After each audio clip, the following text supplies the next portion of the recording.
Shema Israel,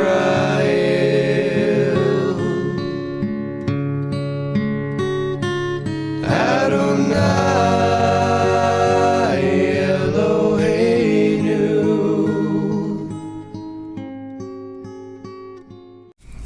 Good morning, everyone. Thank you so much for joining us for Torah time. I hope that you're having an excellent day. We're all just kind of kicking back and having some coffee. Look at these big old boys drinking coffee.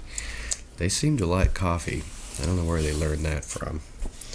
Anyhow, today we are in Leviticus, going back to the Torah, in Leviticus chapter 24 and 25. And then we will go back to Dr. Luke and finish off the book of Dr. Luke about Yeshua dying. And then we're going to go into the book of Acts that tells about all the stuff that happened after Yeshua died and what the people who followed him did.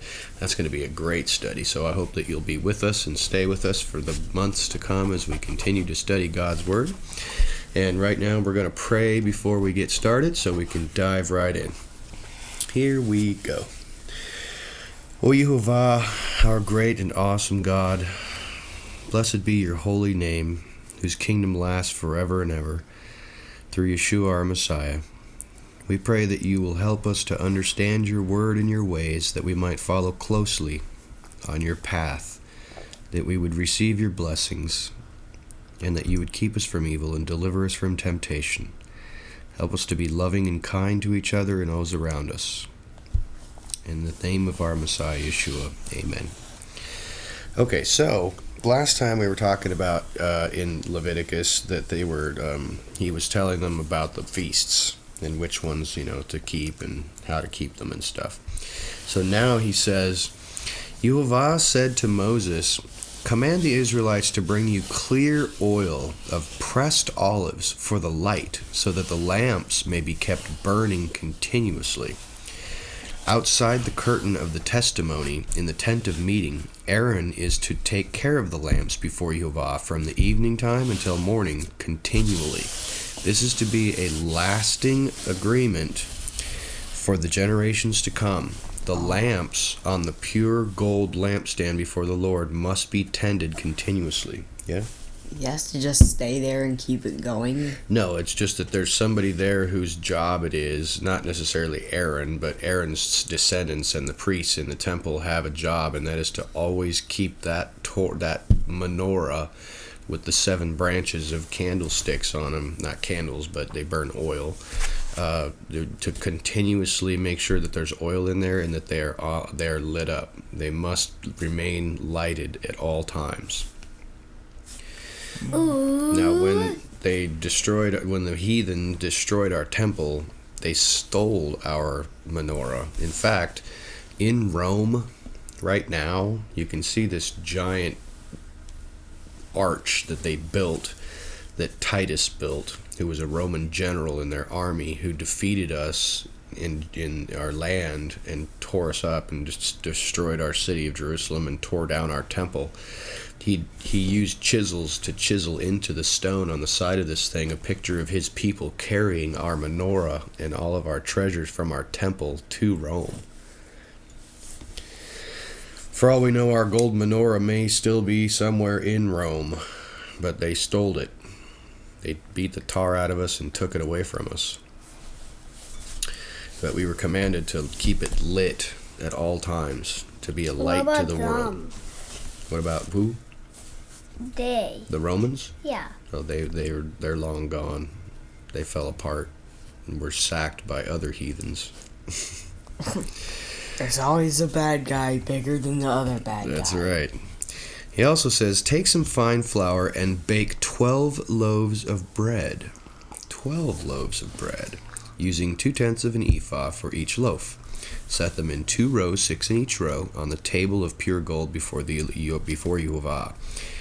Along each row put some pure incense as a memorial portion to present the bread and to be an offering made to Yehovah by fire. This bread is to be set out before Yehovah regularly, Sabbath after Sabbath, on behalf of the Israelites as a lasting covenant. It belongs to Aaron and his sons, who are to eat it in a holy place, because it is a most holy part of their regular share of the offerings made by fire to Yehovah. Now, there was a man who had a mother who was an Israelite and an Egyptian father.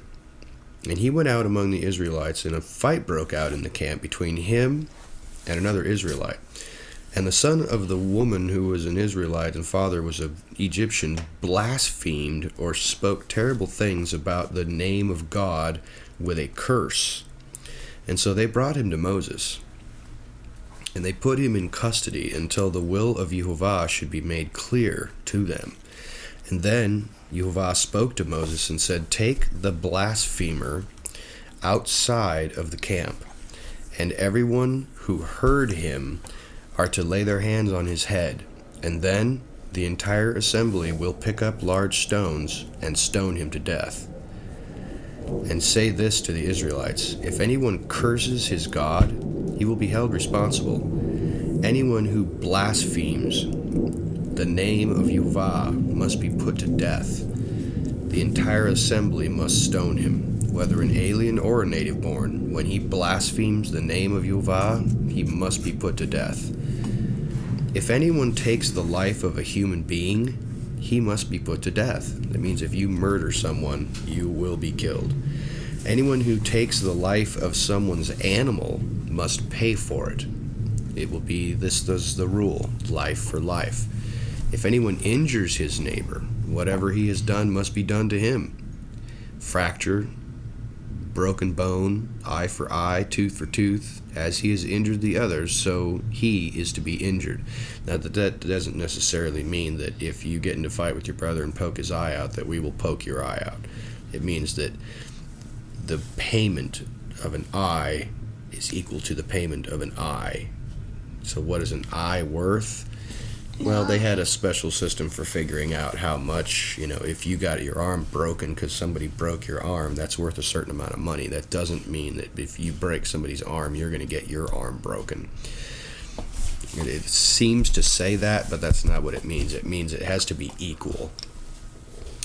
You can't get in a fight with somebody and they break your arm and they say, "Okay, you're going to die because you broke this guy's arm." Well, that's not equal. Or you're going to have your head cut off because you poked this guy's eye out during a fight. No, that's not equal. But it doesn't mean if you poke somebody's eye out during a fight that they get to poke your eye out. That's not what it means. It means the payment that they make has to be equal to the value of an eye, not your whole life.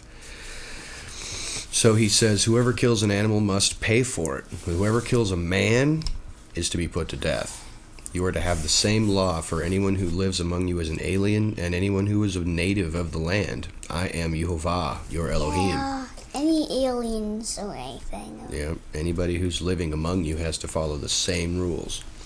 And then Moses spoke to the Israelites, and they took the blasphemer outside the camp and they killed him. And the Israelites did just as Yehovah had commanded Moses. Now here's where it gets very interesting. This is called the Sabbath year. Not the Sabbath day, but the Sabbath year. Yehovah said to Moses on Mount Sinai, "I want you to tell the Israelites this. When you enter the land that I am going to give you, the land itself must observe a Sabbath to Yehovah.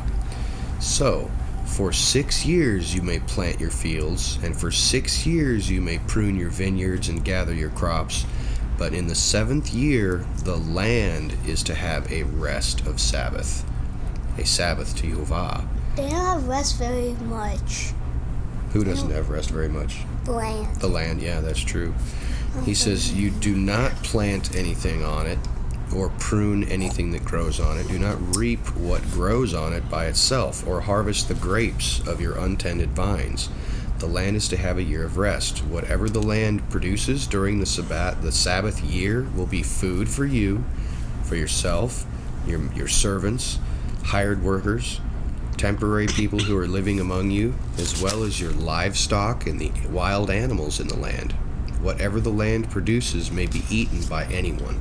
So he says, if you own a field and you plant it regularly and you make your living from that and you make money by having enough food for yourself and then selling the rest, on the 7th year you will not do that. You will not sow any seed in the ground.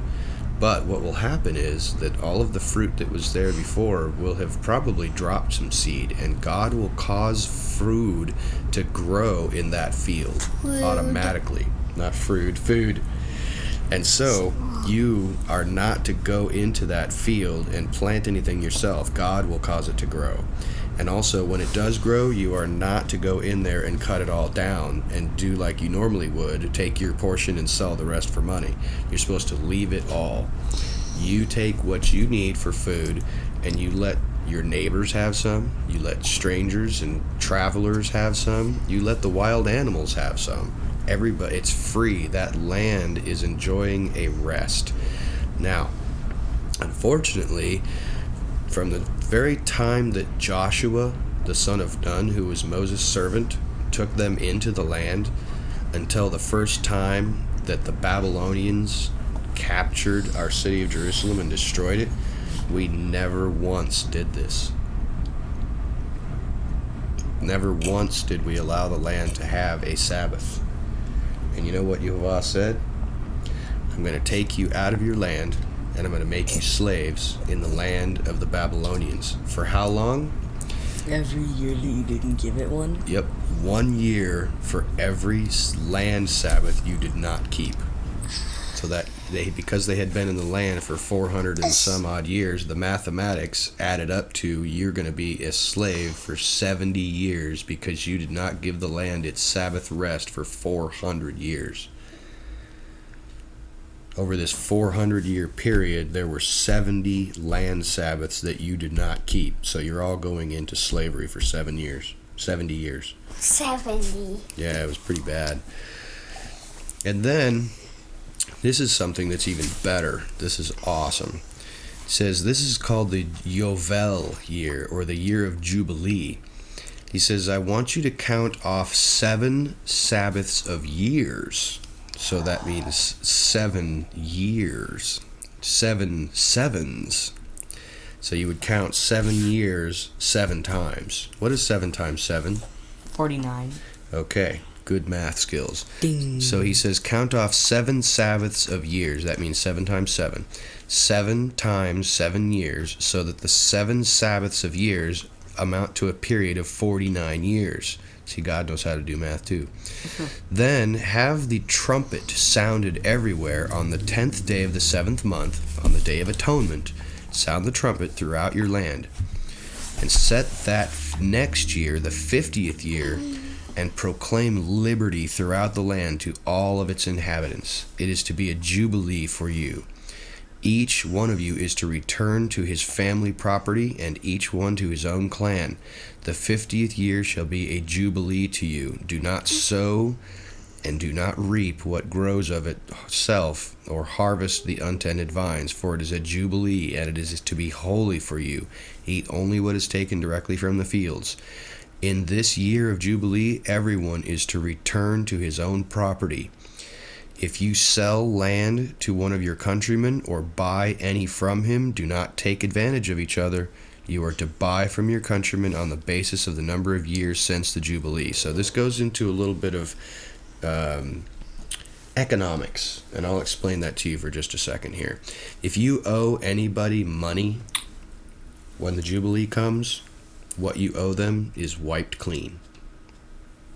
They must forgive you all of your debts. If I died and you guys inherited everything that I own, and you had to sell everything that I had given you in order to live, when this Jubilee comes, everything that you had sold must be given back to you. Everyone gets all of their debts forgiven every 50 years, so that once in every generation, once in every man's lifetime, he will have a completely new and fresh start. And he also gives them instructions about how to do this based upon how close is the next 50-year period. So if I own a piece of land and you want to buy it from me, how do we determine how much it's worth? We determine how much it's worth based on how many years are left until you're going to have to give it back to me. Now, if we just had a Jubilee year and there's a full 50 years, then that land's going to be pretty expensive because you'll get to keep it and use it for 50 years. So you'll have to pay top price. But if the Jubilee year is coming up in only 2 or 3 years, then how much are you going to have to pay for the land? Very little. Very little, because you're only going to get to keep it for 2 or 3 years. That would be called what today we would call a short-term lease. So this is what he is telling them, that you must be fair and you must not take advantage of each other. He says, follow my decrees and be careful to obey my laws, and you will live safely in the land. And then the land will produce lots of fruit, and you will eat until you are full, and you will live there in safety. And you may ask yourselves, what are we going to eat in the 7th year if we do not plant or harvest our crops? And he says, I will send you such a blessing in the 6th year that the land will produce enough for 3 years. So that's an excellent question. They were asking, well, what are we going to eat on that 7th year when we have to not plant? He says, I'm going to give you so much in the 6th year, the year before you're supposed to let the land rest, that you'll have so much it'll last you for 3 years. So you're going to have like a lot more things. A ton. So the 6th year will produce a ton. And while you plant during the 8th year, you will still be eating from the old crop, and will continue to eat from it until the harvest of the 9th year comes in. The land must not be sold permanently, because the land is mine, and you are but aliens, and you are my tenants who are taking care of what belongs to me. Who owns the whole earth? God. That's right. So he's reminding them, the whole earth and everything that in it is mine. I am loaning it to you, and you must take care of it. Just like Yeshua said to those people that he gave money to and then went away on a long trip. What did you do with what I gave you? Throughout the country that you hold as a possession, you must provide for the redemption of the land. If one of your countrymen becomes poor and sells some of his property, his nearest relative is to come and buy what his countryman has sold. If, however, a man has no one to redeem it for him, but he himself prospers and acquires sufficient means to redeem it, he is to determine the value of the year since he has sold it and refund the balance to the man he sold it to. That's talking about, based on how much it's worth now. But if he does not acquire the means to repay, what he sold will remain in the possession of the buyer until the year of Jubilee. It will be returned in the Jubilee year, and he can go back to his property. So this talks all about how to do the year of Jubilee and how to make sure that you're being fair in regards to everybody's going to get their stuff back. But we have never ever done that. Did you know that when we lived in the land, we never once had a year of Jubilee? God was very angry about that. We definitely don't have that now in the land that we live in here, and no country on earth has ever had a Jubilee where every citizen gets everything taken care of once every 50 years. That seems like really good. Why didn't they do it? Because the people who had the money and the stuff wanted to keep it and refused to give it back. Doesn't that suck? Yeah. That's horrible. That's because of greed and lust. That the rich people who took and bought all the stuff would not give it back. They got in big trouble, but they never ever did it. But Yeshua is coming to set us all free from all of our debts and give us our lands back. Woohoo! Woohoo! That's all we have time for today, folks. Woohoo. I hope you've had a good time, and we'll check you out next time for the rewards for obedience from Leviticus chapter 26. Have an awesome day, and may Yehovah our God bless you and be with you. See you later.